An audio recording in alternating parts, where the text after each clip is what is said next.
Daybreak. Presented by Hannah Murray. Good morning. Joining us in the studio now is Inigo Galiano. He's an actor who trained in Spain, Russia and the UK. He's conducting an acting workshop called The Master Key to Acting Freedom in the Moonlight Studio in Marbella from the 9th to the 11th of November. Inigo believed that acting is a way of life. Welcome to the show, Inigo. Good morning, Hannah. Hi, thanks very much for coming in. So tell us a little bit about your acting background, first of all. Well, I started training in Spain in a very small theatre. It was like a theatre company linked to a theatre school as well, run by a Russian director. He was originally from Spain, but he was one of those children that were sent to Russia during the Spanish Civil War. Right. So he was more Russian than Spanish. Yeah. That's where I fell in love with the theatre, and then I had some experience working for his professional company after training with him, and then I moved to the UK, where I worked as an usher at the Aldwych Theatre in London. Oh, brilliant. And I fell in love with British theatre. It was something else, something different. So I thought I have to be part of this. So I trained there for a while as well, and then began to do little plays. And until one day I met Graham Dixon, who is the director of the Michael Chekhov Studio London. And everything changed, because for the first time I was given something tangible to work with. You know, before there were a lot of concepts and you would guess where to go, you know, a bit. But with Graham, there was something tangible, something I could really use and own. And there was a big change.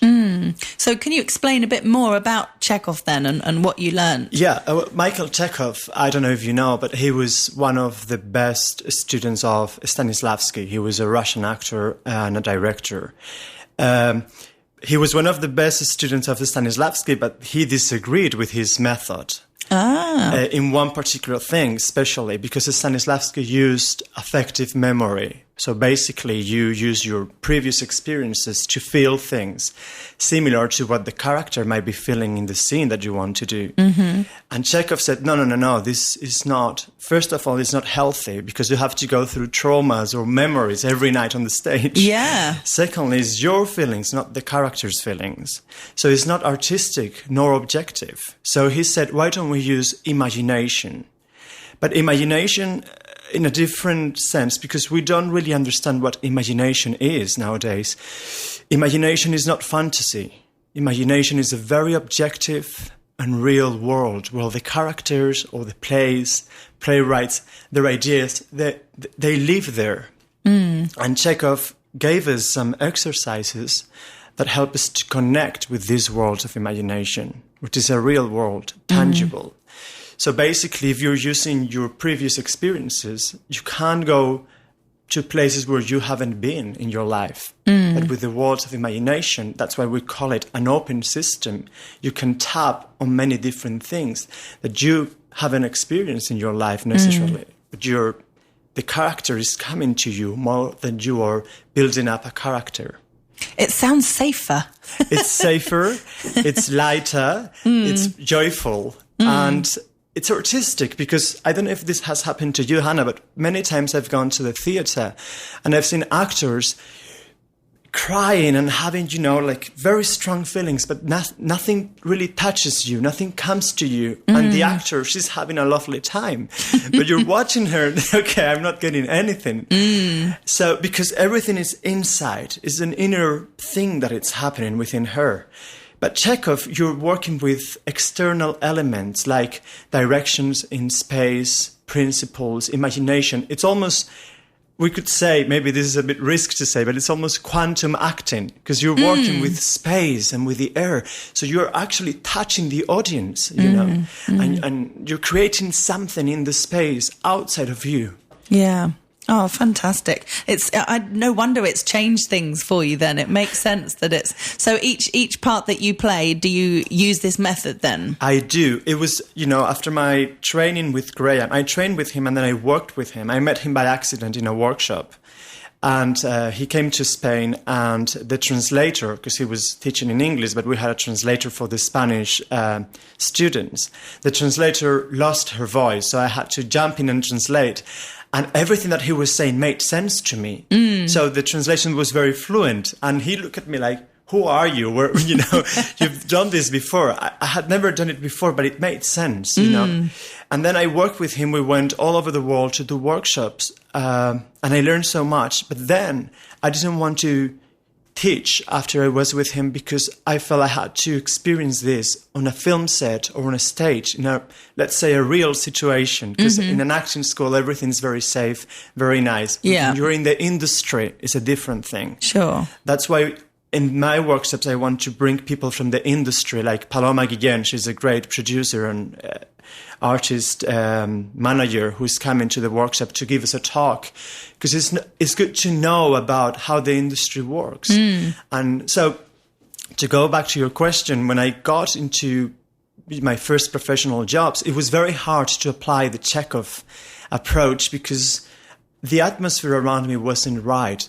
On a film set, everyone's stressed, is shouting, and you go like, oh my God, how am I supposed to be creative here? Yeah. So now it's like, then the second part of your training starts to put everything you've learned into practice. And it's sort of, you have to forget everything you know and go with it and be present. But, and now, after years of that, I've been able to put it into practice. And when you do, it's so powerful and joyful. And you do see that you're changing something. Chekhov is really very special. It's been forgotten for a long time because he's been rejected in Russia. He had to escape because of communism. He was talking about principles, imagination, and the communists thought he was talking about religion, but he was talking about the spirit of the arts, which is different. So he went to the UK. He was invited by a very wealthy American lady to Dartington Hall, where he opened a studio, and he could develop a lot of exercises there. But then Second World War started. So the funds were cut, all his students went into the war, so he had to go to the States, where he became an actor and an acting coach, and they say the best kept secret of Hollywood. And now he's sort of coming back, but I've seen many people. I've been very lucky to meet Graham because he has inherited the Chekhov approach directly from Chekhov, actually, because he studied with Alice Crowther, who was the lady who worked with Chekhov in all the speech work with all the English-speaking students. So he has received the Chekhov approach in a very pure way. So, fantastic. Yeah. So what's going to happen then at this workshop that you're doing? What's going to happen? Well, I don't like to plan anything. I have a little, maybe a little plan, but it's very important to get there and see what the participants need. So I normally get them to play with a ball, the ball exercise, which seems very simple, but it's very deep. If you want to know more about it, come to the workshop because you can't really put it in words, And through that exercise, I can begin to sense what do they need. I also ask them, what do you expect out of this weekend here? And it's about reading the participants and then the workshop may go in a completely different direction from what I had planned previously. So, and are you expecting people from different nationalities? Yes. So it's okay if there's Spanish and English speaking? Yes, that's why we've put 2 different dates. So we have a Spanish workshop from the 9th to the 11th of November. And then we open new dates from the 16th to the 18th of November. And that's going to be the workshop in English. Ah, okay. Yeah, because I thought it might be a bit crazy to go from one language to the other. Yeah. Although I'm sure you could, but... Well, yeah. So the 9th to the 11th is the Spanish. Yes, exactly. And then the 16th to the 18th, English. In English, that's right. Okay, fantastic. And you were saying to me earlier off air that it's not just for actors, it's not for established professional actors, although if there are some that want to do it, that would be great. But it can just be for people who are interested in acting, would you say? Exactly. I mean, not just in acting, every art or in life in general, because it's such a deep work. It's holistic. It's connected with us, with human beings. Acting is about life. So it could be good for communication skills, to get to know yourself better.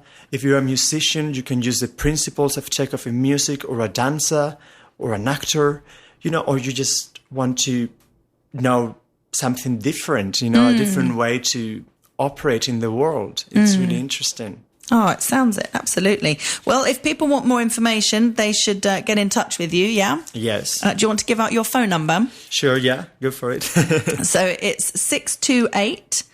628-821-952. I'll say that again, 628-821-952.